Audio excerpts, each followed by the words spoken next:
Awesome. Okay, so we're here tonight to talk about provincial takeover and what that, or a no-cuts budget, really, which would most likely force a situation where the TDSB goes into a provincial takeover. And I myself have been a parent. I'm a parent who's been organizing other parents, and the prospect of the provincial takeover is somewhat, on some level, it seems very necessary and very logical, because we're at the point where it feels like it's very untenable for our children to learn properly and to be successful. On the other hand, there are risks involved with it. I don't think it's necessarily a straightforward issue. It deserves some space to talk about. And so I just wanted to, have a place that we could do that and we can have that discussion. And I want to emphasize that I think just by virtue of being here, everyone, I'm sure who's interested in this topic really cares about education, really cares about kids. And so I hope we can keep it as a very civil discussion. With the assumption, leading with the assumption that everyone cares about kids, and it's just a matter of, talking through, what this would mean and what the issues might be, just really honestly. And so luckily we do have some experience to draw from. The guests that we have here today have some really interesting and relevant experience. First, we have Matias De Dovitiis, who's a TDSB trustee in Ward 4, Humber River-Black Creek, I believe. And then we also have John Weatherup, who is the president of CUPE 4400. Both are advocates, or let's just say both have supported in the past a no-cuts budget. And then also Jessica Cooper, who is the president of the elementary teachers local in Peel. And Peel is relevant because it has recently been under supervision by the province. It was under supervision, correct me if I'm wrong, 2020 to 2023. And although it did not go under supervision due to a failure to pass a balanced budget, it sounds like there were financial impacts as a result of the supervision. And because it was under supervision by this current government, it does seem quite relevant in terms of how, thinking about how the province will respond and what that might be like, should we go down that path. Okay, so let's see here to my questions. Okay, I scheduled this event for 90 minutes just because I feel like whenever I get going on this, the conversation always goes really long. So I do want to leave substantial time for questions. Also, I know that there are people not sort of on the, that didn't get billing who are in the audience that also have expertise. So I have some questions prepared for the guests, and then I will leave, before we go into like broader questions, I'll leave an opportunity for anyone who is in the audience who might be a trustee or might have lived through that experience to comment on what they've heard, if they wish. And yeah, with that, okay, let's see. So I've as I said, I've broken the discussion into 4 parts, more or less. Actually, no, that's not true. I'm gonna just blend it all together. Okay, and then we'll close with the Q&A. All right. Everyone doing okay? Are you with me? Okay, good. Okay, so my first question is for Matias. I know that I've heard from other parents, there's been a lot of confusion about what's going on with the budgeting process. It's obviously been a little bit different this year from prior years. We saw a big budgeting effort in late March, and that resulted in a number of proposed cuts. Some I know were approved, and some seem to have been kind of pushed down the road. And I just wanted to give you a moment to kind of walk us through where we are with budgeting right now, where we are in the process. So thank you. First of all, Katrina, I want to thank you for putting this together, because I know that you're doing this out of your own passion and your own willingness to want to fight for better public education and for other people's kids and not just your own. And that's a good thing. And we need to sort of respect that and your effort on this. I'm going to share a couple of slides.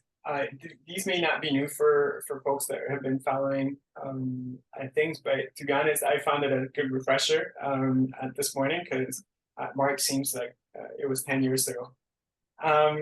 So first of all, when we started the budget process, we started with a deficit of about $20.8 million, but we added to it because the initial sort of budget position didn't include some of the things that we had wanted to keep in there. And this includes things like extra vice principals, some of the safety positions like lunchroom supervisors, etc. So that's another $6.8 million. So all that to say that we're starting at we started at $26.5 million deficit. As response to a number of different proposals that staff presented to the board, we approved some.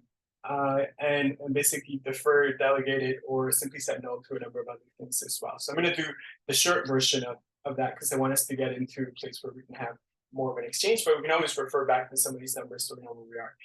The total reductions that we approved were $17 million, $5 million worth of central staff, $5 million from what you can call capital projects, and then $7 million that are tied into initiatives that would support staff attendance. As staff have worded it. Then we approved a number of different things, and this is basically in motion, right? So looking at how it is that we can get some money back from the one-to-one devices that we make available to kids in different grades. We'll see if that $1 million will materialize or not, but that's what we approved. Delaying changes to the international language programs and come back with some further details on it. The general interest programs that had a lot of input from a lot of people, so we didn't approve any changes to that, and we want to get a report back to see what it actually means. Some of the changes to the outdoor education program were also delayed as well. And importantly for me, permit fees were not increased to the amount that staff were suggesting. I think it's very important for us to try and keep our schools open and having other folks in there doing programs after school. And then we gave some instruction to the chair in terms of communicating with different ministries to see if we can create some partnerships and different things like that. So we can always go back to some of these numbers, but this is where we are now. So in a few days, on Thursday, we're getting a report, an updated report from staff, and they'll give us more options to balance. Because we've added things into that menu, right? We haven't gotten closer to zero. We've gotten further away from zero. In effect, staff will have to go out and find more things for us to balance. And those things will be closer to the sort of core educational components. So things that may be in the 9 to 3 sort of time slot, for example, right? I haven't seen the report. I don't know what it has yet. We'll find out on Thursday. But that's what staff have to do. And we can get into a conversation later as we go through different questions to clarify why staff must come back with options to balance. They have to present us as a board with options that bring us to zero. And I can have a further conversation as to where we are in the process with the province and those negotiations as well. But that's where we are. So there's a special budget meeting on Thursday. There's the regular budget meeting that's coming up in a couple of weeks in June, and then a final board meeting. That's currently the process that's, as we understand it, that will lead us to have a budget approved of some sort. We'll see what it holds. We'll see what my colleagues feel is the responsible thing to do when we get to that point. I think that's a very sort of general and quick answer to that. I think it's important for us to get into some of the other elements as well. And I'm happy to try and answer questions about any of those elements if needed, though. Awesome. So just to recap, the budget process that went through in March was really a projection of what we thought that the board would be granting us. And that those numbers came in around the end of April, and you expect that they're going to be actually putting us in a worse position, so less money than what we had been. Yes, and as a matter of fact, the projection wasn't finalized when that first original budget came in. And as someone just nudged me here, I was going to mention it, and it slipped my mind. I had it in my notes. We have seen a change in how the province actually presents the formula to us, right? And as far as we understand, there's no more money in that formula. There may be less. We'll find out on Thursday. So there may be some money, but it's very, very unlikely. Most likely, the budget gap we're further away from zero than we were in March because of that and a number of other things that we did. Right. So, and the kind of systemic problem or the structural problem is largely is what? I'll let you describe it. Well, I have many slides for that too. But basically what we have is this here. This is a sort of graphic that many of us will be familiar with. What we have is a structural deficit where we see a reduction in funding per student year to year. And, you know, so it's not just independent academics that are putting out this information.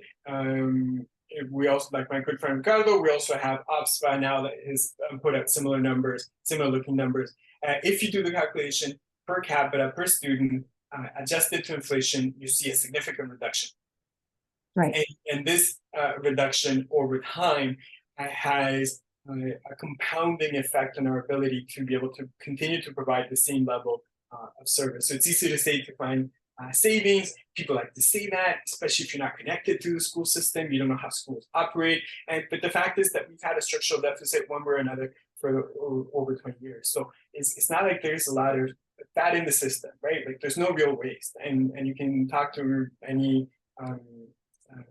person that works in the maintenance of our buildings, any caretakers, any of our principals, any of our educators, and obviously through many of our parents, and they'll tell you, no, there's so many things to fix my school, and there's never any money for it. We know this, but you know, the public, I think, doesn't always know some of these things, and that's why we're here.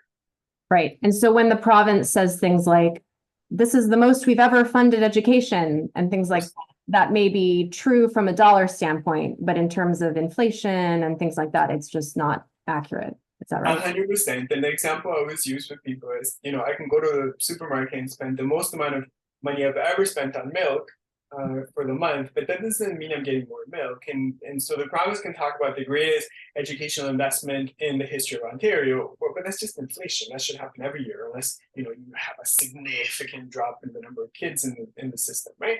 And that's just not the case, right? Like it's a fairly stable number with a small decrease. So what you really have is a significant decrease since 2019 to the funding per child. That in a school with 800 kids could be tabulated and calculated adjusted to inflation to be the equivalent of about $1 million less. And that has an effect on the operations of the school, on the capital investments that you can make in our schools and right across the system. So what we're really looking at is a significant decrease in investment. And keeping in mind, Ontario is the second wealthiest province per capita. Really, Alberta, just oil and a few people that hold that and change the mean that you get in average. So really, Ontario is the wealthiest province in Canada, but we're the sixth when it comes to investment per capita in education. So we really are shortchanging the next generation by not investing to the average in Canada, by not investing to the wealth that we have. And you really see it when you walk into a school and you walk in any of our places of learning across the province and in Toronto for sure. Yeah, the parents see it and feel it, I think. Okay, question for John. I know that the unions have come out year after year with a strong position of a no cuts budget, and I just would like you to explain that imperative. Why do the unions feel that way? I don't want to speak for other unions because at different times in different places we have different opinions. So I don't want to speak for the other groups. It's quite clearly we look at it differently. We look at the Education Act has two parts to it. One is you have to have a balanced budget, and two is you have to deliver all students' needs and quality of education. We take the position that in our campaign, and I'll get to it later, back to 2002, it's about what students and the community need to succeed. And so when we make these arguments and the cuts that have been going on every year, special ed parents and what's happening in our school around special ed, the issues around caretaking and lack of cleaning and lack of maintenance, the students are the ones that are paying the price as well as our staff. We always raise this to a budget discussion as 1,200 more or 1,200 less. It's all this. We should be talking about the ramifications to children when you make these decisions. You'll find nothing in the board's documents for the last 20 years that say this is what's happening on the ground in special education at Roseland Public School. I'm just using that as an example. So our union comes out of the position is about the money that you need to deliver the programs and the services in the schools. Now, the problem with the Education Act is there's only penalties if you don't balance the budget. There's no punishment for not delivering on student needs. And the one that always stands out in special education, whether it's the issue of violence. And can you hear me? You cut out briefly, but you're back now. Okay, so yeah, and when you go line by line, you know, we don't deliver on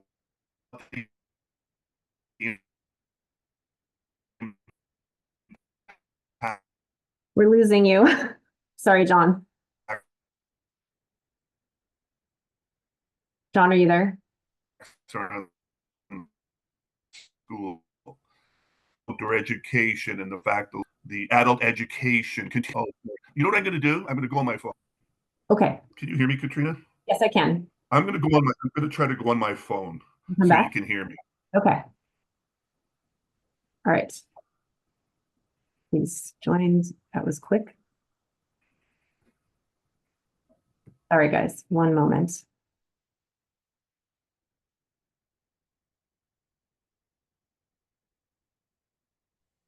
Can you hear me now, Katrina? There's a little bit of an echo, so maybe. Can you hear me now?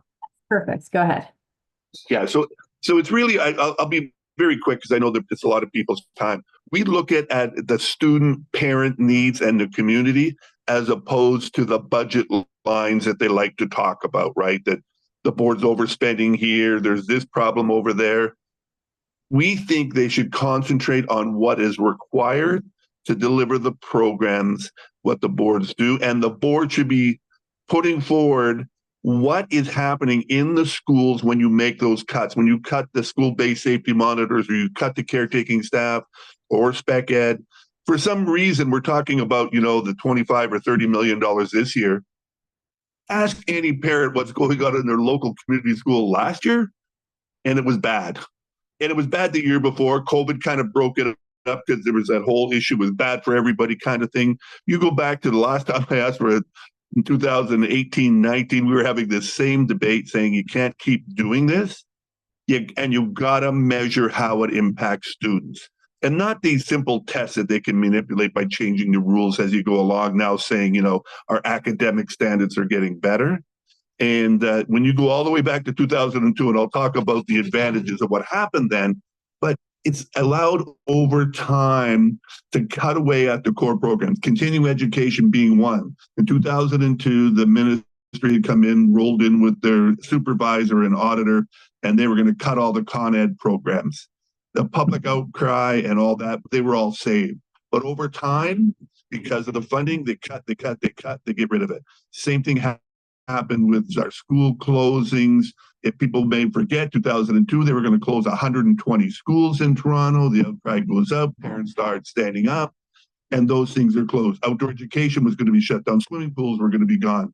And this carries on, and the impact on students and families in the communities. In the former Toronto, seniors programs were free for all seniors in the city of Toronto.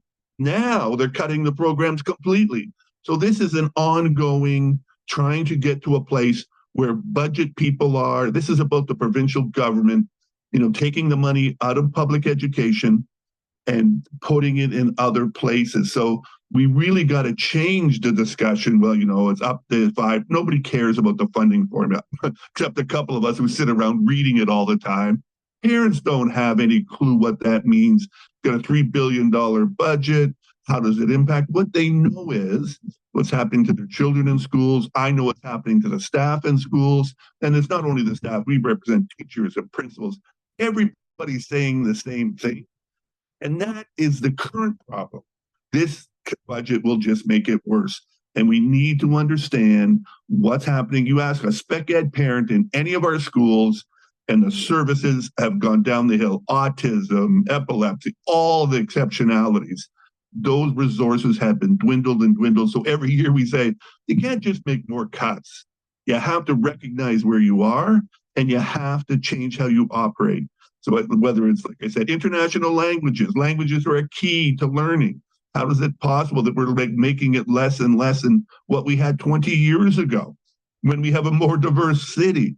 So I think it's getting back the success of what happened in 2002 was about the need to succeed for communities, for our students, and for our staff. Anytime we get into a budget discussion, we never win.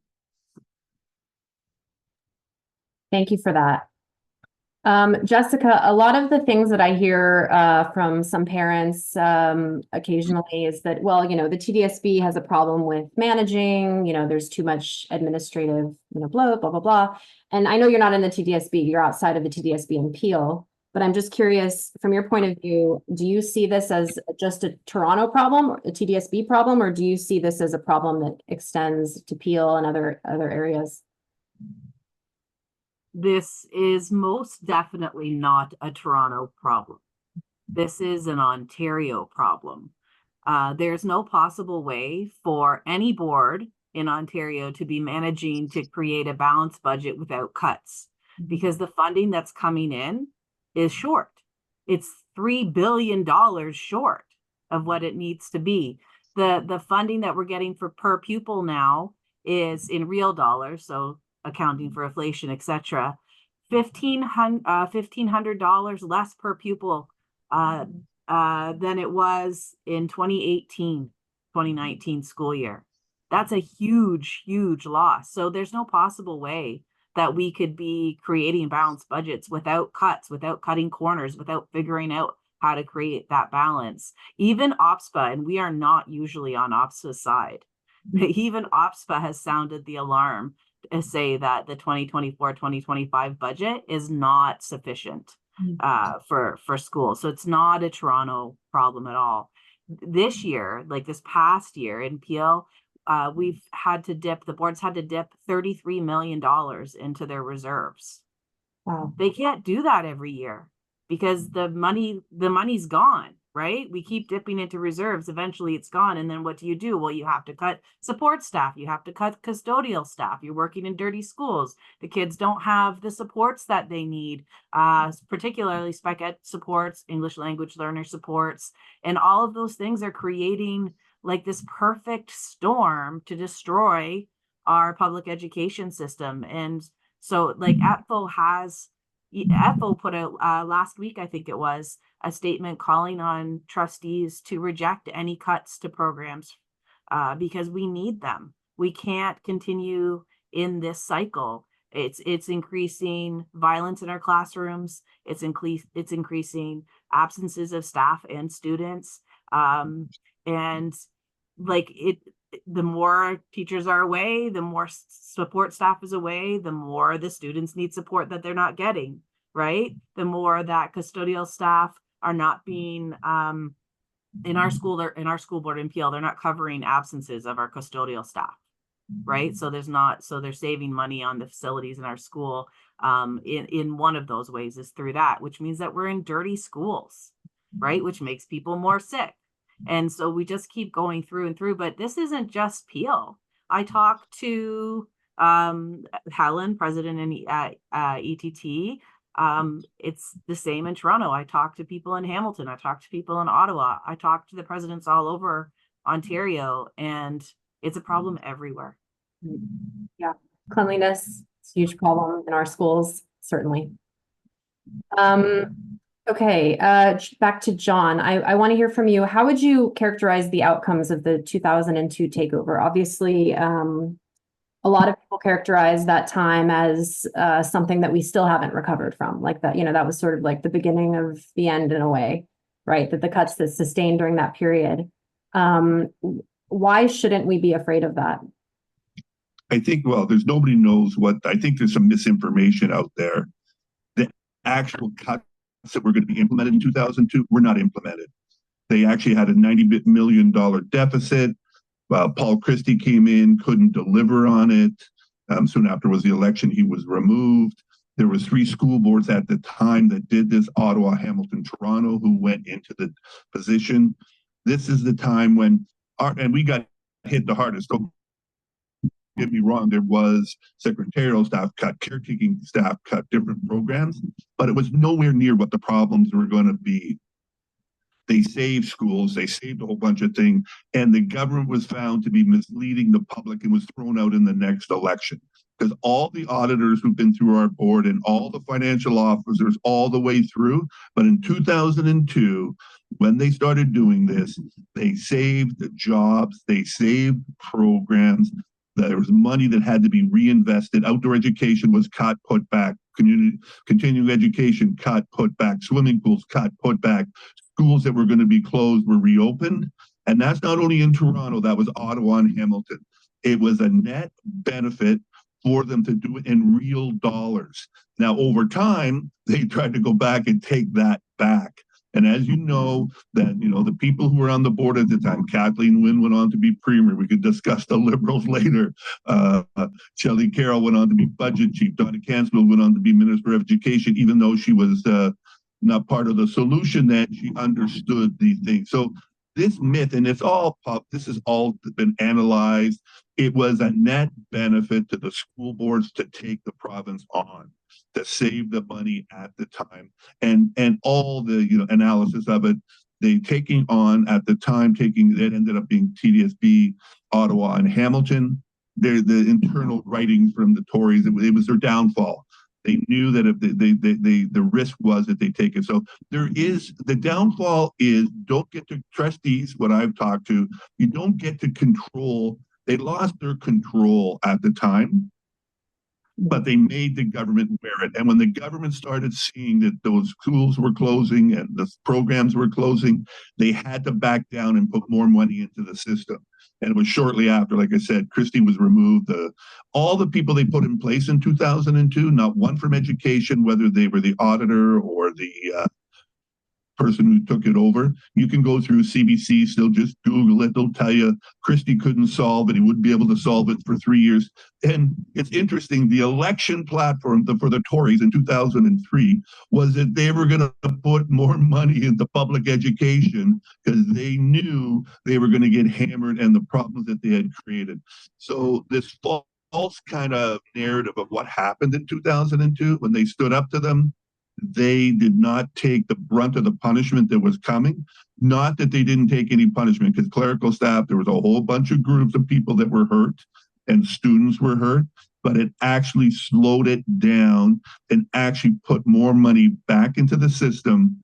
And all this stuff is all, like, people have a memory of what happened in 2002. I mean, we go back, you can talk about the teachers' protests around Bill 1, I think it's Bill 104 for 2 weeks. We were on strike in 99, 2001. Anytime people stood up to the government, like they did when Doug Ford put in the crazy legislation, if you don't stand up to the government, they'll roll over you. And what they've done over time, and I don't trust these power that they had in 2002 has been reduced to almost nothing.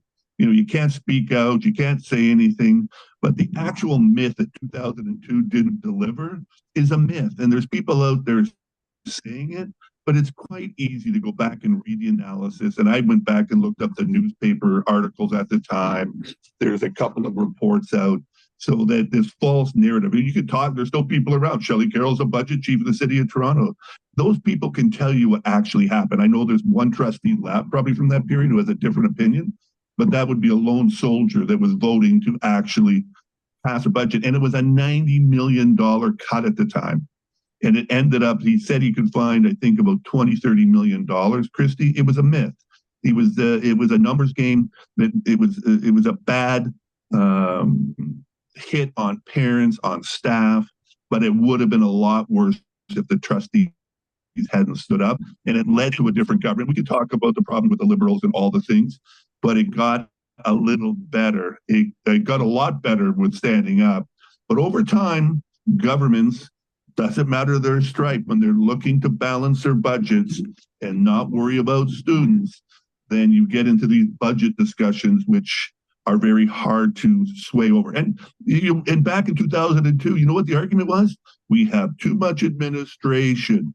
It's mismanagement. They put the auditors in. They found none of that. Toronto Board has had auditors in and out. There's one right now, or 6 of them in right now at the board, going over the board books. Nobody's ever, like, they make mistakes. Don't get me wrong. I criticize the board all the time. And at the budget discussions coming up, I'll be critical of the board. But this overall picture of proper funding, I think the board's got it right this year, and some of the stuff they're doing. We do not have enough to deliver basic programs. We don't have enough for basic staff in our schools. So the 2002 went well at the time. When I say went well, there was hundreds of people laid off, but it could have been 1,000. And when the programs carried on, and we fought in the swimming pools over time. And in swimming pools just aren't swimming directors, kids learning to swim. It's caretaking staff and engineers, all kinds of people into that. I think we got to stop convincing ourselves about the dollar value, and all public sector people mismanage the money and those types of things, because that is the argument 20 years ago, it's the argument 15 years ago. It's a myth. But I don't want people to think that there isn't mistakes made, and the board should be held accountable when they do make mistakes, or they're mismanaging something. There's ways to hold people accountable for that, but you can't hold people accountable. For example, right now, you hire 100 teachers in Toronto, you got to go cut programs because the government says you need 100 math teachers, but they don't pay for 100 math teachers, and they don't pay for the benefits or CPP. So what are you going to do? You got 100 in a new math program, that you'll stand up and cheer and say, look what we did. And then the board's got to go find another $8 million in cuts in other programs. All these things, whether it's teaching salaries under, staff utilities under, and living in Toronto, even building a building. Childcare has been on hold since 2017 for, 28 childcares in the city of Toronto to be built because of government underfunds. So I had to go back, because it's been a long time since I put my mind around our campaign for public education. It was very successful, and it did lead to the downfall of government. And just another, well, you're going to deal with it, I think, a little bit later. Anyways, I'll leave it till the next question. I think I've talked enough. Thank you, John. Okay, so turning to Jessica, based on your experience in Peel, being under supervision, again, not for the same reasons, but first, can you describe how the supervision process impacted Peel financially? And also, can you describe a little bit of how your access to decision making may have changed or may not have changed? What do you perceive in your position? We definitely were put under supervision for a different reason. And actually it was our trustees that voted to request to be put under supervision as well. It just lasted longer than they had anticipated. To begin with, it didn't really create a budgetary problem because they were dealing with our ministry review and they were throwing money at it. But now we definitely have a budgetary problem. And I think it's the same one that all of the boards have right now, that they've had years and years of underfunding, and you can only dip into the reserves so much before you start to run out. In terms of decision making, lobbying for change, prior to the ministry takeover, we definitely spoke more regularly and advocated more regularly to our trustees. Our current chair, I can call him, he will call me back, we can have a good conversation, but I do not believe that he has any power at all. Either that or he doesn't care to have power. And then the other trustees, they really don't talk to us at all at the union anymore. We used to be able to have like breakfasts and things like that with them years ago, and now we can't even delegate because our board meetings are completely closed off. When our supervisor's name was Bruce Rodriguez, and when he left in January 2023, he said that he felt like he could leave because he changed over senior administration and that they were going to provide the leadership that was needed. So it wasn't about the trustees creating the leadership and doing the and working through that democratic process that our system is supposed to work through. He had structured it in such a way that it was senior admin. So if I want change, I have to convince the director, or scare the directors enough to make the change. And it's taken us some time to figure out what that looks like and how to make that work the best. But we are finally, we're 4 years into this now, and we're finally starting to make some headway and be able to figure it out. But that doesn't change the fact that there's not enough money, right? And when I look around, like, that money problem is not a Peel problem. It's not a Toronto problem. And all of the things that are coming out of that money problem, not having enough funding, it already exists everywhere. So whether or not, like, the trustees are making the decisions, or the senior administration's making the decisions and the trustees are just rubber stamping it, the results appear to be the same. And, if we see trustees standing up and say, no, I'm an elected official, I'm here to represent the people who elected me, I'm not here to represent the ministry, and the senior administration. If every group of trustees stood up and did that, the ministry wouldn't be able to do anything about that. They can't run, they couldn't run Peel. They can't run all of the boards, right? So I think that that's a really important thing for all trustees and parents to remember when we're talking about things like that, like, this is an elected democratic process when we talk about our trustees, and they have a responsibility, and some of the trustees are ready to do that, and others not so much. But if we can convince all of them to do what they need to do, then we will have the power of the people to do what the education system needs. Right. So Matias, you were one of those trustees last year who voted not to balance, or voted against the balanced budget in the end last year. Can you explain your rationale for that, and maybe give an indication whether you might consider that again? Yeah, no, absolutely. I'm considering doing that again, and I need to understand the context, go through information, and so on. But ultimately, there's the right thing and the wrong thing, and how would I be the person that I say that I am, and that I care about social justice, and that I care about issues of equity and access to public education, and how do I go back and talk to my mother and how she raised me, if I'm going to go back and cut the things that I got to enjoy when I was a student in the same school system?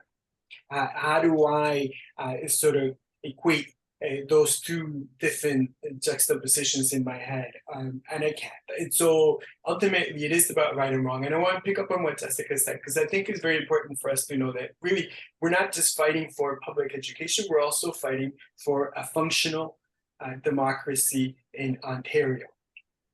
Amartya Sen, Nobel winner economist out of India, he wrote about famines and how famines only occurred in places where democratic systems have broken down. Think of famines in India under colonial rule and things of that nature. You don't have these cuts if people were aware of what is happening and understood it. I've never knocked with somebody that wasn't like completely apathetic about other human beings and their condition in this planet. If I just explain what it was that I was doing, you always get people's heads nodding. Yeah, you need to fix the leaky roofs. Yes, you need air conditioning for the kids. We don't have that, and that's terrible. Yes, we need to have proper education so the next generation can take care of us when we're older. We all understand this. And public education is supposed to provide that. And you can't have public education when you're undermining the democratic principles that govern us as a society. And taking away the function of school board trustees is that. And I'll remind folks that, school boards in one way or another in the city of Toronto predate the confederation of this country. They go back to the 1850s. We had public education in Ontario or Canada prior to almost any other place in the world. And it's that public education that allowed us to have a higher level of living than almost any other place in the planet. and now we're throwing it away. So it isn't the power of Matias the trustee. I wish I had that power. I don't. But I have that vote and I have that agency. So will I be taking an ethical position on this? Yes, because budgets are about the ethical principles that we think are important. And I think it's important for us to communicate to our children, to our educators, and to our parents, and to the wider community, in that what the ministry is doing to us is wrong. I'm going to speak to two items, Katrina, and then I'll pass it back if that's okay. One of them about our, I talked about our ethical responsibility. I think that's important, regardless of what a piece of paper says. Education Act says this and that. I still have to sort of respond to it as a human being. I think in order to be able to do that, I have to use the best tools that I have. The Education Act does, in fact, state a number of things. It states that the Minister of Education can, in fact, fire staff, senior staff, directors in the school system, in school boards, if they don't follow their directives, right?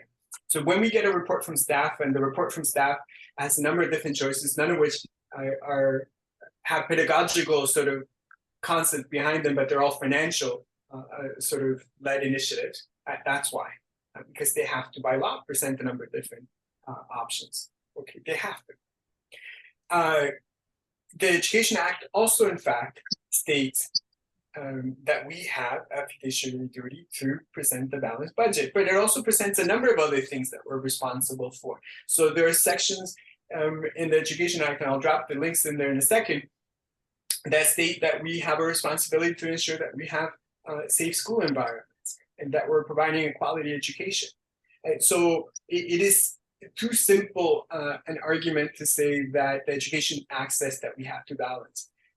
John mentioned this. Yes, the difference is that because of the type of governments that we've had in the last 20 years, the only thing that they focused was on punitive measures to make us balance, but we're responsible for all the other stuff regardless. And we're responsible to make sure that we have special education and all these other things because it's embedded into the Education Act as well. So that's a difficult sort of thing for us to square because we're not getting the money to be able to square it.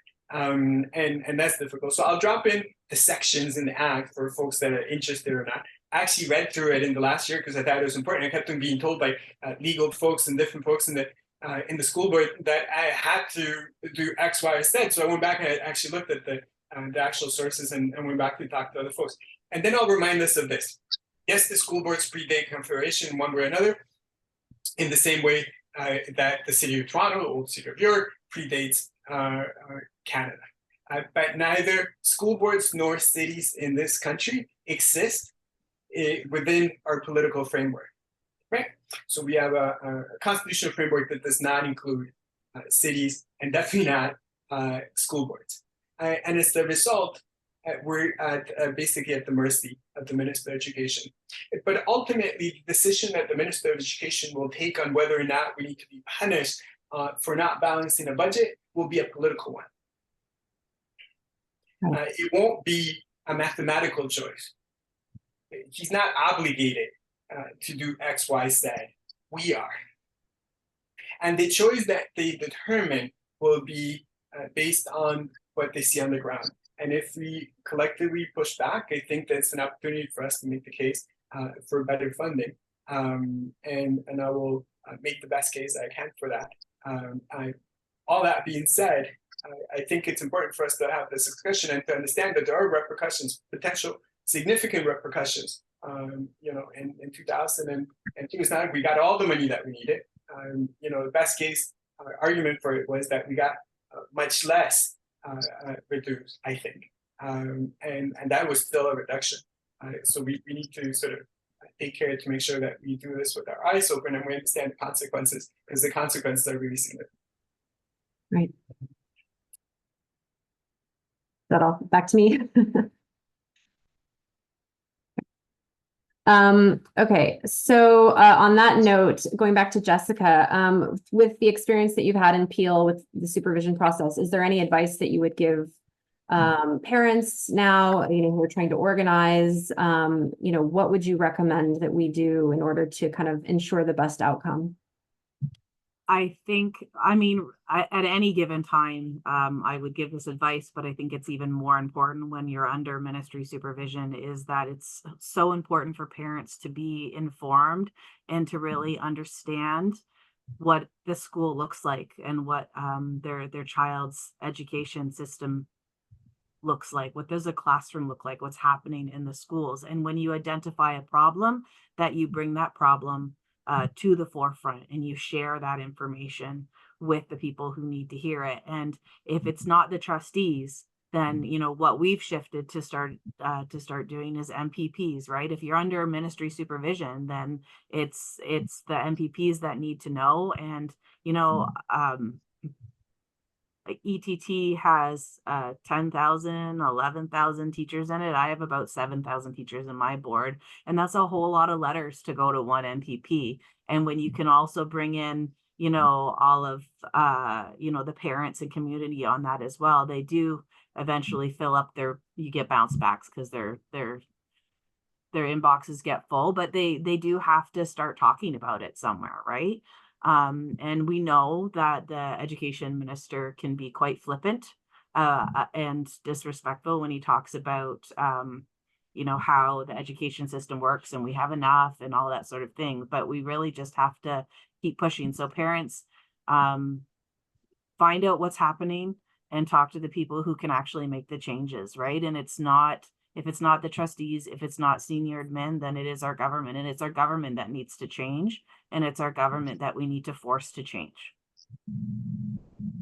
I just want to add, as a parent organizer, I think a lot of the work that I do is also convincing parents that they have a right to demand better for their kids, or that their kids deserve better. I think I don't know, I feel like we get in a scarcity sort of mindset where it's like, well, this is all that we have, and it's like, why are we scrounging? As Matias had said, we're like, the richest province, and like, it doesn't make any sense. So, yeah, I think part of that is giving parents permission to kind of be mad about things. So I hope everyone out there is mad. Okay, I have one last question, and this is for anyone. So as has been pointed out, the supervision of the TDSB ended in 2003 following an election and a change in government. At this point, a change in government is not necessarily expected in the next election. And I'm wondering if you all think that a takeover might precipitate a crisis that could make education a quote unquote election issue. And if so, do you think it would be more strategic to push for that no cuts budget next year at this time when we're really heading into an election? I'm just curious about your thoughts on the timing.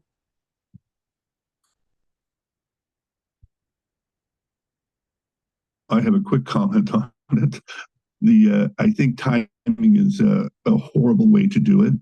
People will remember that Mike Harris was not going to be reelected, and people took that position that we shouldn't be bringing it down. We'll get to the election, we'll have Mike Harris out of office, and all will be well. And we learned that, and the education, like I said, we were on strike, teachers on protest, all those things, and everybody stood down thinking this is going to get better the next year. If we're going to keep parents on board and the system's bad now, and we're going to use it as an election political timing issue, then your credibility will be gone. If this is going to be that election, we're going to change the government. Ford was reelected, Harris was reelected. I think you need to stand. I think, and I think Matias had put it that way. We have ethical and moral obligations that we believe in what should be delivered. Timing it to a date, and I've heard this many times. 2018 is better in 2019, and Mike Harris's year is better the following year. The best time to stand up for public education is when it's not being dealt with fairly. Parents are left behind, students are left behind. You get into the political and try to time something, I don't think timing is good. Whether they vote for it this year or not, the fight will continue, but timing things for a political election, and you get another 4 years of a government, because the people need to know and how they stand up. It takes a long time to get people moving. Special ed parents who get the most abused, as well as their children, very difficult to get involved. Autism, I say the Autism Coalition we work with and all that group, but just be careful. If it's bad today for students in our school and bad for parents and bad for staff, timing becomes a political issue that we probably won't win. I hear you. It's a good answer. I'll add to that by pointing out to a Toronto Star article that came out this afternoon that sort of speaks to a speculation about an early election. Ultimately, the government can call the election whenever they want to. They don't have to wait 4 years. And there's some math that apparently government is doing on whether or not it's better for them to face an election sooner before we have a change in government in Ottawa, which is what we expect. And then they sort of finish off by talking about a former premier who called an early election that led to an NDP government in 1990 because he mistimed it and people were really upset at it and they quoted him and so on, right? So, you know, politics changes. The number one rule of politics, I think, when I try to talk to people about this stuff, when we're not in a public setting, is 2 + 2 is not always 4 in politics, and things change. So I'll go back to my earlier statement. You know, the right time to stand up for public education is right now. We can start doing that work, and we can try and do a bit more next year and build more in the year after and so on. But to think that we'll be able to understand from polls what's happening and things like that, that's a very difficult sort of position to take. And most people that do that on TV get it wrong. Just don't go back and show them the clip of how all the times that they're wrong, and they just sort of are good at sounding smart when they do it. That's not the way to sort of base your campaigns and things like that. And that's not the way to sort of deal with the issue of public education and our kids and the next generation, I think. So, you know, start building and continue to build this and hit as hard as we can and be as loud as we can for our kids. Excellent. Thank you. Can I finish it off? Please, yes. So education should always be an election issue, should always, but we cannot wait for an election. Mm-hmm. Our system is failing our children every single day. Every day, there is a child that is waiting too long to get support from their teacher because the teacher has too many kids in their classroom to get to them. Every day, there is a child that is put on a wait list for 2-3 years to be assessed. Every day, there is a child who is injured at school because there's not enough supervision or because another child's not getting the support they need. Every day, there is a child sitting in the corner of the classroom with an iPad and a buddy helping them understand an assignment. Every day, we are failing the kids, and it's not okay. So we need to cause trouble now. We need to let the public see how the government is failing. And lastly, I will say, you mentioned scarcity. And scarcity mindset is a tool that is used by the people in power to keep people fighting amongst themselves while they scramble for the crumbs. And we need to remember that our province has lots of money and lots of ways to garner revenue if it chooses to do so. So we need to force the government to put the money where it is needed. Thank you. And Katrina, I just want to add just one thing, not about the arguments are all, I think we're saying a lot of similar things. I just don't want people to forget adult education in our systems, you know, the ESL programs, because sometimes they get the government likes the K-12 argument. And I just want to remind people that there's thousands of adults out there, kids who, you know, haven't completed their schooling. When I say kids, they're, you know, adults and adult learners in our systems that, you know, get even are further away and left to go. And you'll see the programs that are first to be slashed are the adult programs, or, you know, language programs, or things that benefit society as a whole and our adult learners. So it is exactly what people say about kids in the classroom, but this applies to adult learners and a whole range of the community at community use of schools, where they raise it so high that you can't use the schools, or the lights are out in the schoolyard and it's not safe for seniors to walk around. So there's a whole range of issues. I know K-12, the government loves to focus on K-12 and classroom funding, but we are a system of the community, not just of K-12. Absolutely.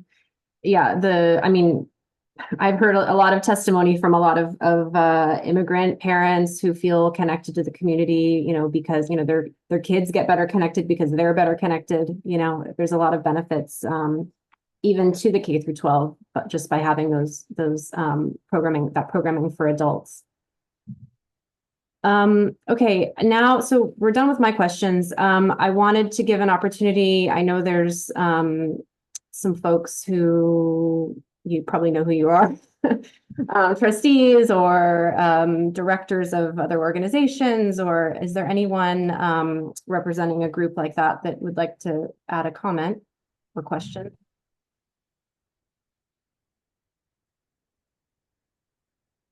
Okay.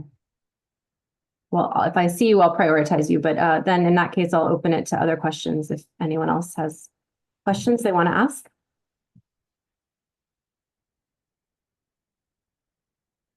Just raise your hand, or if you can't manage that, you can speak. No questions? Oh, there we go.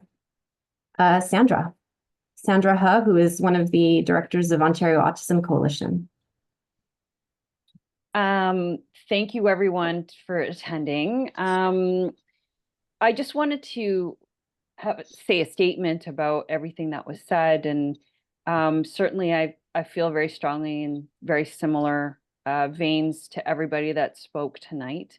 And I do appreciate all the hard work that everyone has done to really push what is happening in the current political realm. But I do agree that the fight is a long fight.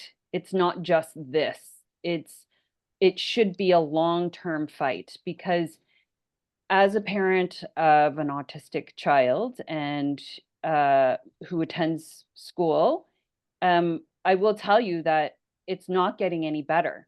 And certainly families are being squeezed at all ends. And so, that creates an environment where they are not there at full capacity. They cannot take on more. So to even go out and advocate, even though they know they should, is extremely hard. So in terms of, you're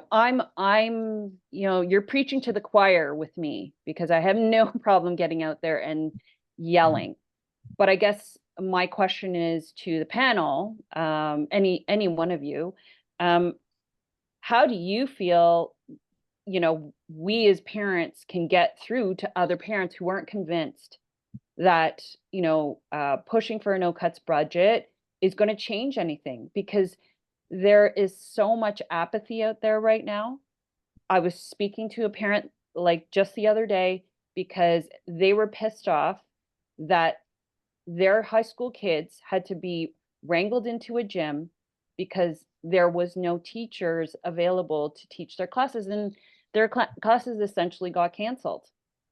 And I do not remember in my history of high school having a course like just canceled that day because there was nobody. I just find that crazy. And then they said to me, well, this isn't fair. And I had said to them, listen, this is going to get worse. You will see this on a continuing basis if you don't speak up now. And if you're not going to speak up and you expect just little old me to speak up, where do you think that's going to get your kid? Because it's your kid, but if you don't speak up, it affects every kid in that class. So please speak up. And then they were kind of like, well, I guess I will, I don't know, maybe I will.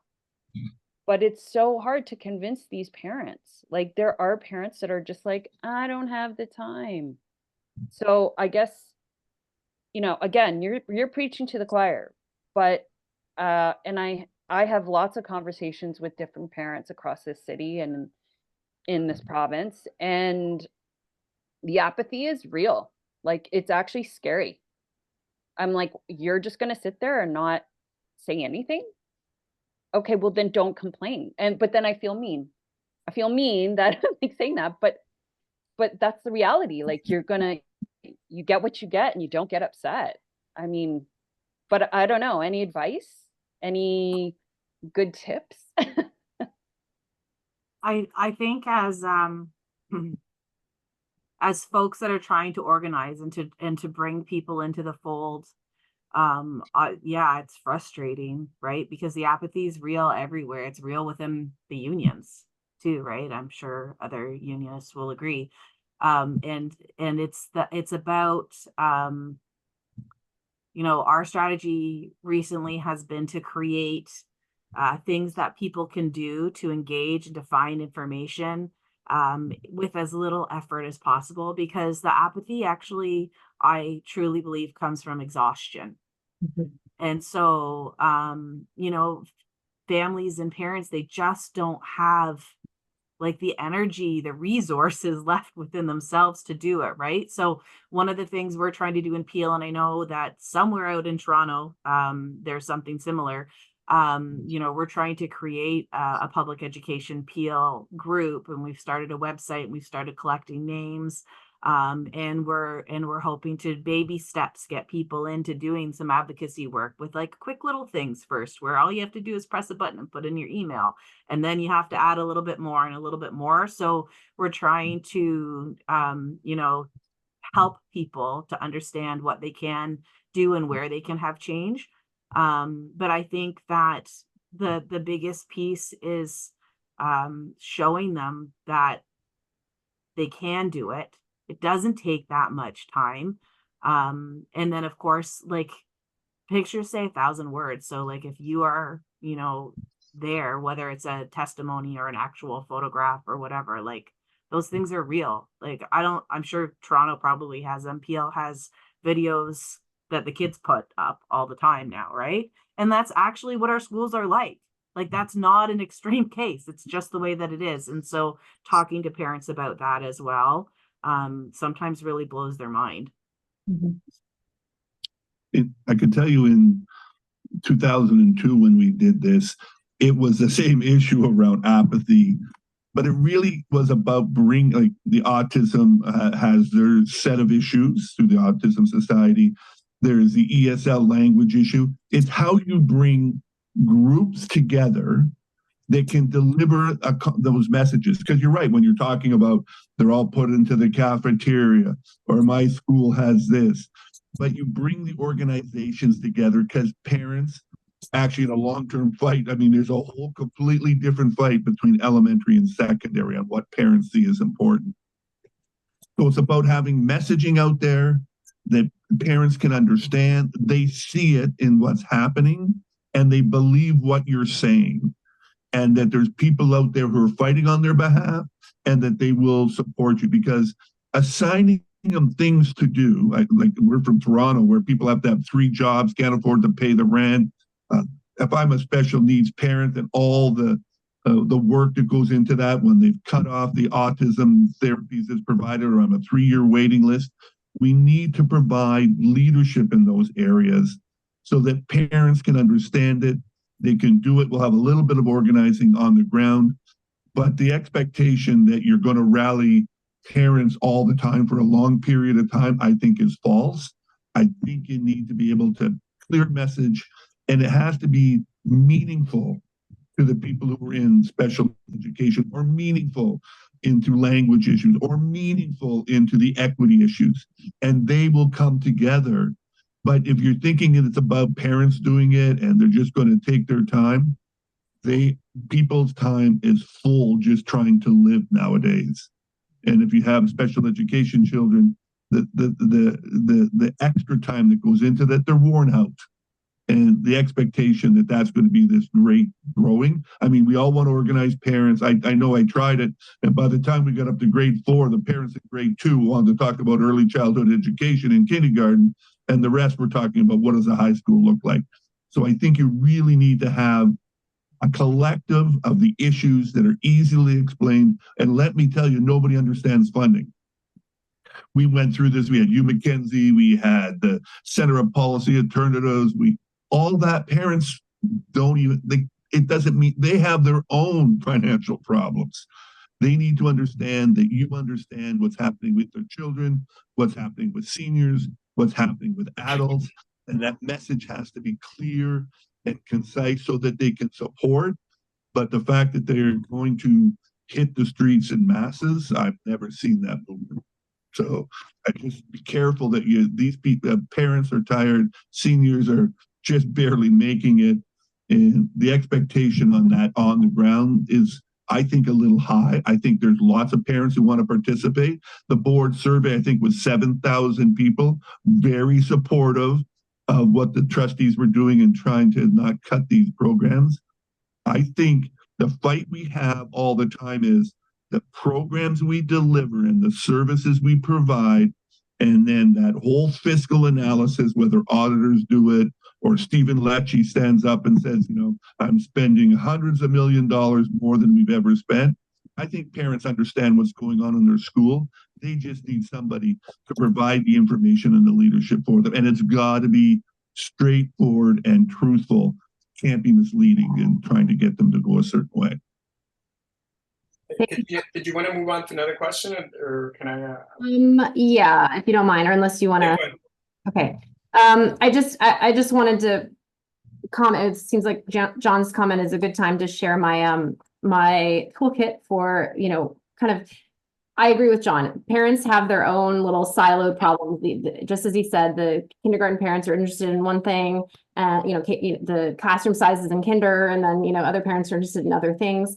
And my hope is that actually we can get kind of a chorus of parents complaining at the provincial level to those respective, not just the Minister of Education, but other respective ministers that kind of tangentially touch on those issues, like, you know, child, community, and welfare, or whatever that minister is, you know, as far as child safety and so on and so forth. But anyway, you can look at that if you haven't already.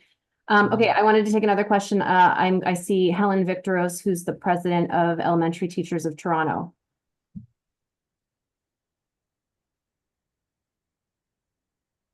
Hi, it's not so much a question, but I wanted to first of all just do a huge appreciation for everyone that worked so hard to bring this together tonight. So Katrina, to you, as well as to all of the panelists. I think that just a couple of things. So around the apathy piece. When I go into schools and talk with, our members are the teachers that teach in elementary and the TDSB. I always ask the same question, which is, if you've got superpowers you've been imbued with for 24 hours. And if you could make 3 changes immediately tomorrow in your school, in your classroom, that would benefit your students, your colleagues, sky's the limit. You know, money is no object. So please don't say more paper towels in the washrooms. What would you do? What 3 changes would you make? And for every single teacher that I speak with, they can come up with 3 changes probably in about 10 seconds. And if I gave them longer, their list would be very lengthy. And to me, that always indicates that it isn't a problem. It isn't a question of apathy.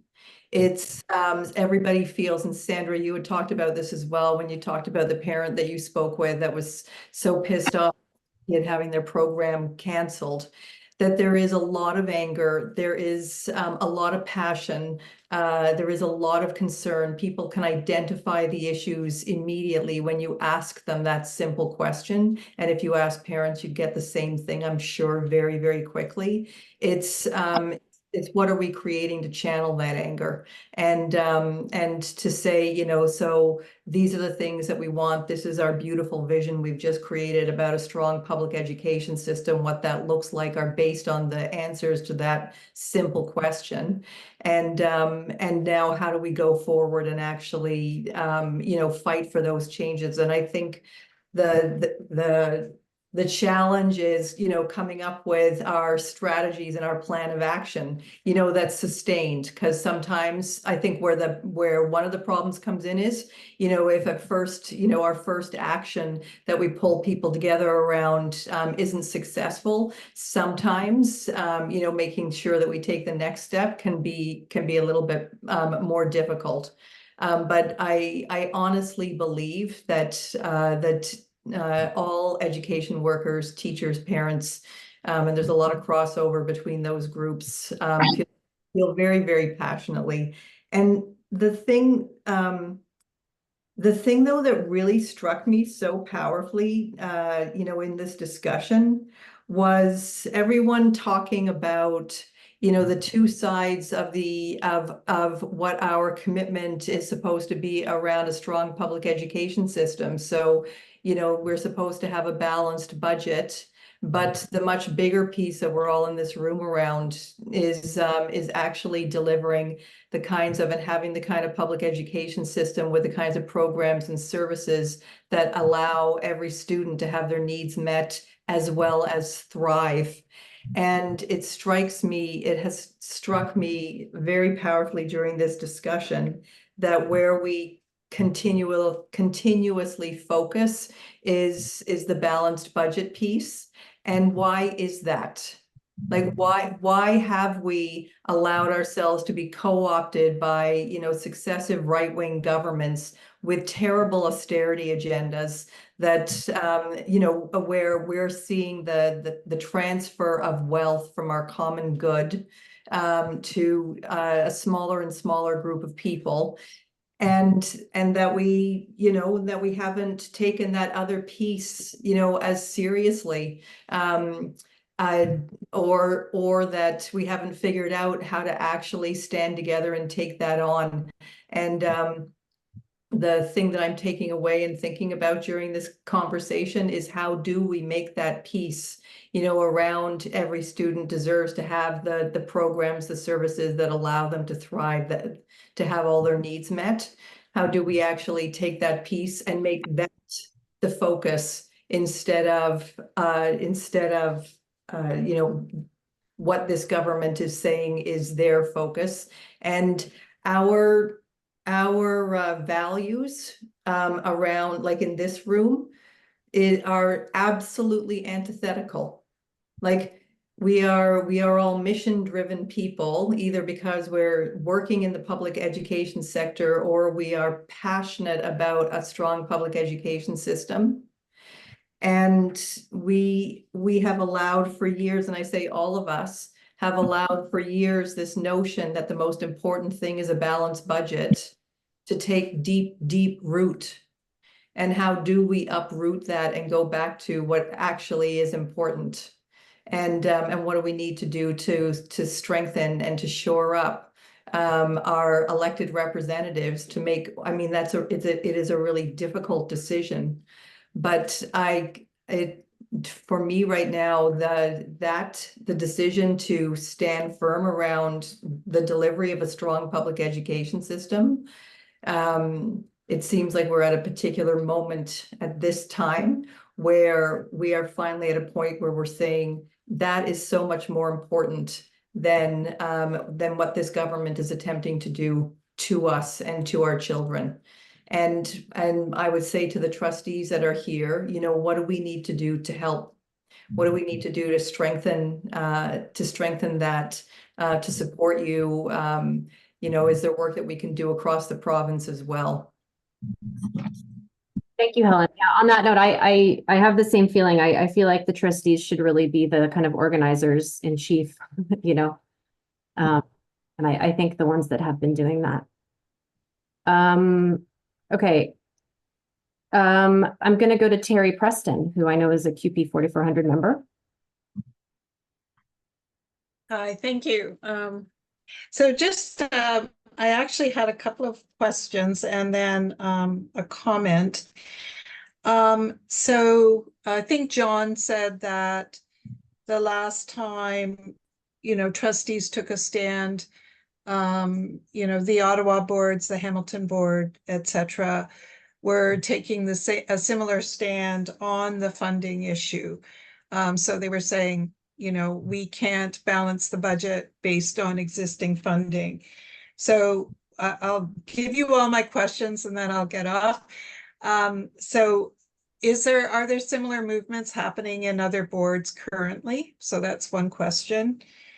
And then I was taken at one of the budget meetings where there were a lot of delegates speaking. There were a number of parents who were speaking about the ability of the school board to keep their children safe, you know, where their children had been subject to violent incidents, and they were concerned about, you know, how do they keep sending their child back when they have been assaulted? And these are young children, like I'm talking kindergarten, grade 1, you know, a number of times. And so, you know, part of me is wondering, you know, if you were under government supervision, would a parent in that situation sue the government versus the school board? Because the school board wouldn't be functioning. So they would have to sue the government directly, I would think, for failure to maintain a safe environment for their children to go to school. Just a thought, but I think it's something worth thinking about. And the other thing is, I know Katrina largely because we've been involved in working on general interest in seniors programming issues. And I just want to remind everybody, further to what John had said earlier, adult learners vote and they care passionately about their programs, and they will write their MPPs and they will make those calls. And it's a chorus of people who have another particular interest in maintaining community schools as being part of the public education system. So, you know, we've kind of fallen back on talking about school communities versus community schools, which are actually owned and paid for by everybody in the community, and that the community members should have access to those schools. So anyway, just a couple of questions and a comment. So thank you.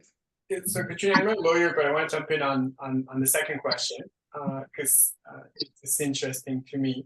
Because I've always thought that school boards as corporations of the province and sort of and structure as they are carry obviously responsibility for what we do directly, but what we're not sort of able to do, fund programs,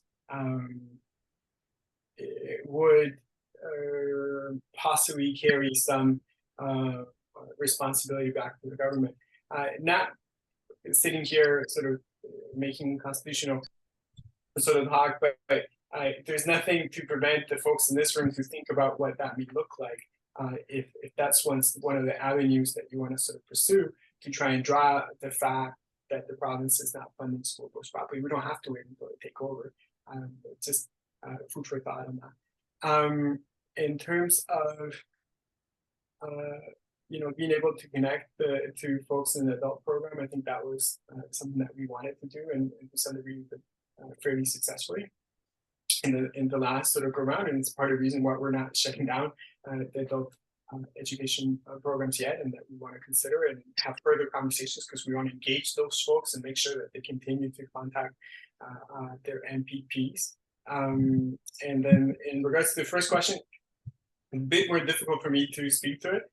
I have heard from a number of staff that there are well over a dozen school boards that have very significant deficits, but I haven't seen a report or numbers to be able to sort of speak to that directly. Maybe somebody else here can. Just on the school boards and across the province, I mean, having discussions with OPSPA and some of the, they're saying the deficits are across multiple boards. Some of them are 1 year away from being completely bankrupt. Others, spending the lot, like the board, spending the last of the reserves. And I just want to go back to 2002 because we talk about Hamilton, Toronto, and Ottawa at the time. But there was a meeting in Hamilton at the time. I think there was probably about 15 or 20 school boards that went to this meeting. And actually, they all had the same issues. They did not want to take the government on. London School Board. I went down to Windsor at the time. We had the Windsor School Board. So it's a similar time now to 2002.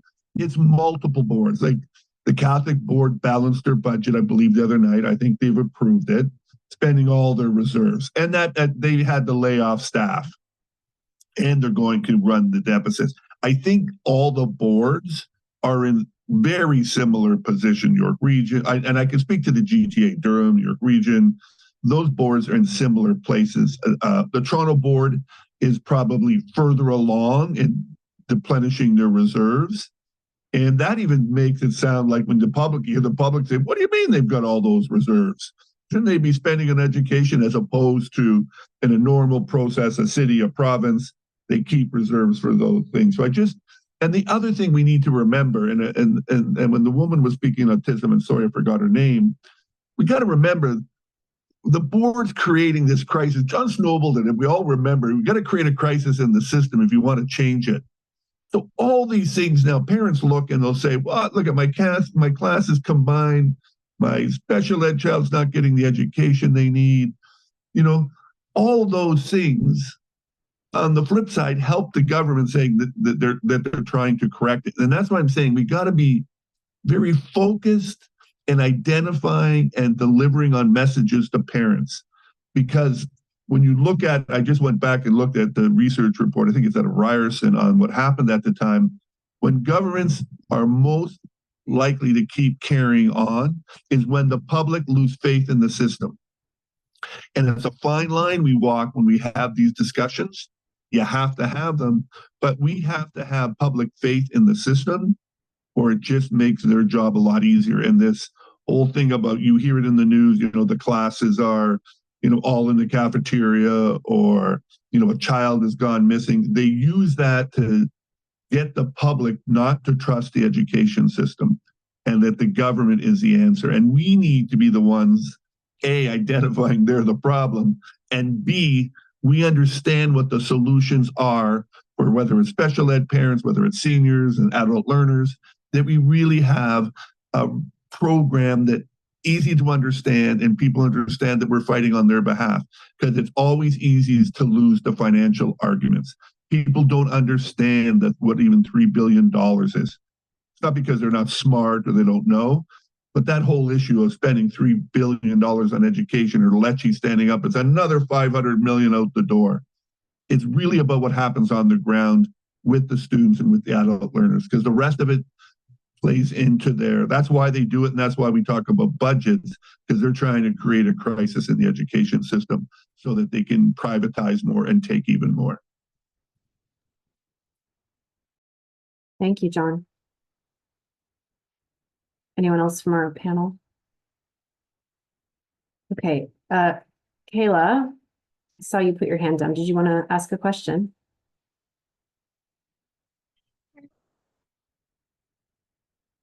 Kayla or Kyle? Sorry, my daughter literally just walked in as you called on me. Sorry, 1 second. I need you to go upstairs, Isla. I'm on the phone, okay? Sorry. So I think what I wanted to say is I'm just a regular parent. I just called into this call. I really sort of what John has said has resonated with me, which is that, yes, this is very complicated to navigate as a parent. It feels sort of constructed in such a way to make it actually super difficult to navigate. I know there's a lot of resources available, but even those become overwhelming. There's a lot of them to navigate. So I think the apathy, sort of from my perspective, originates in the fact that everything is so challenging to kind of navigate. And so there are a lot of really angry parents. We're angry about a lot of things. We're upset at sort of, the disparity and the lack of equity that sometimes seems as a result of some of the rules within the board. So I think it's just really challenging to kind of maybe, as John said, not get some of that support that we need, even at the lower levels, to then sort of see how we're going to sort of organize collectively to manage this at the government level. Yeah. So I just wanted to reiterate what John said. I felt that to be very true. And the more you can provide resources to parents to navigate even the simple issues, I think builds their confidence and trust in sort of what is being proposed here tonight. Thank you. I just want to emphasize one of the things that I'm trying to organize is parents to, to speak with MPPs in groups, actually, to request meetings. I'd love to have trustees involved in that process. We're organizing groups right now actively. So if anybody would like to do that, please reach out to me. I can put my email in the chat as well. Thank you for your comment. Anyone else want to respond? Katrina, I just wanted to share an experience I had this year because I thought it was fairly successful. So I know that every politician thinks their riding is special, right? But my ward literally has the lowest voting percentage in the city of Toronto. Provincial elections, the lowest percentage in any urban riding in Ontario, and at the federal level, one of the lowest voting percentages in Canada. So one of the most difficult places in Canada to get people to come out and do stuff related to politics, education, etc. Right? So my sort of strategy on this earlier on in the year, we had a number of parent councils that were very active. So we had a dinner and we had participation from every school, which I thought was like a great win. And we had a number of parents from some of those spots, and that was great. And this year we do have functional student councils in every school, which again, great. But one of the things that I saw is from one of the schools just at the corner of Jen and Finch that didn't have a really functional student council, parent council last year. We had some of those parents show up to some of our town halls and some of the different things that we're trying to do around the budget, right? Like, so we went from having no parents to having this. And then the best thing out of that school, great principal, a number of different things changed in the school. They had like 200, 250 parents in the gym and the social that they did. And to Sandra's earlier point, sometimes you need to do those social events, those cultural events that sort of bring people out with language that's easier for them to manage, right? Budget talk, difficult. Fix your school, a little easier. Come support your kid, they're gonna dance. That's much easier. Everybody comes for that.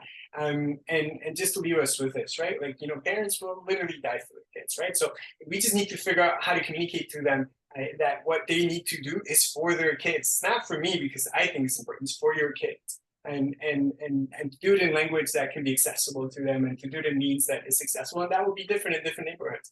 The things that I do in my neighborhood won't work in some of the other neighborhoods in the city of Toronto. But to figure out how to translate for folks some of these things in ways that are meaningful to them and accessible, that's so important. And everybody here, I think, is trying to do some of that in different ways. So that's great. We just need to figure out how to raise the temperature a little bit and make it louder for everybody out there. Awesome. Thank you. Katrina, just one other thing that came out of the campaign for public education is bringing like-minded organizations together. And sometimes we weren't like-minded, but the autism and all the different groups to a meeting where you have real advocates who want to speak on behalf of what's going on. I still think it's a lot of pressure on parents. But there's lots. We held a meeting at Metro Hall, and we brought in 200 different organizations to actually speak on and what was going on in their particular world, so everybody kind of understood what we were talking about. And we did the parent council thing, but where we were successful is bringing organizations together that represented thousands of people, as opposed to saying, I'm going to get individual parents who are going to show up and hand out literature and get this. It's fine. But what we found was there's advocates who want to speak on issues who are very knowledgeable, and we need to harness that energy, and that way parents will buy into what we're saying because we're actually incorporating what people are saying they need. Individuals are all individuals. My child needs this, my child needs that. We don't have 300,000 solutions. We need to have and that we found that a little easier to get the messaging right is by listening to, like, and that was Parents of Black Children, it was CCNC, all the Tamil all the different organizations together, so that everybody gets a chance to view their opinion, because sometimes we think we understand what people are thinking at the time. What I found after doing this for 30 years, it's my very little I understand until you actually see what's going on in the system, because it changes all the time. Definitely. I mean, we, in March, we circulated a petition / survey, asking parents about, you know, how they felt about the no cuts budget. And we got about 900 replies, and I think 3 voted against no cuts. So everyone else wanted the no cuts budget, and the comments were very impassioned about, what their kids need or what their kids were lacking at school. And I mean, I think, I definitely we're trying to bring together organizations, but I do feel like parents are ready. I mean, parents, I feel like, are at a breaking point. Maybe not everyone, but certainly there's a good chunk that are. Okay, we're actually over time. Sandra, do you mind maybe putting the comment in the chat, if you don't mind? I just wanted to thank everyone so much for coming. I'm actually going to attempt to send a poll. I've never done this before. I hope this will work. Let's see. Give me one moment. Launching a poll. I would love to know if you support a no cuts budget and if your view changed over the course of the discussion. If you can just do that before you leave, I would love that.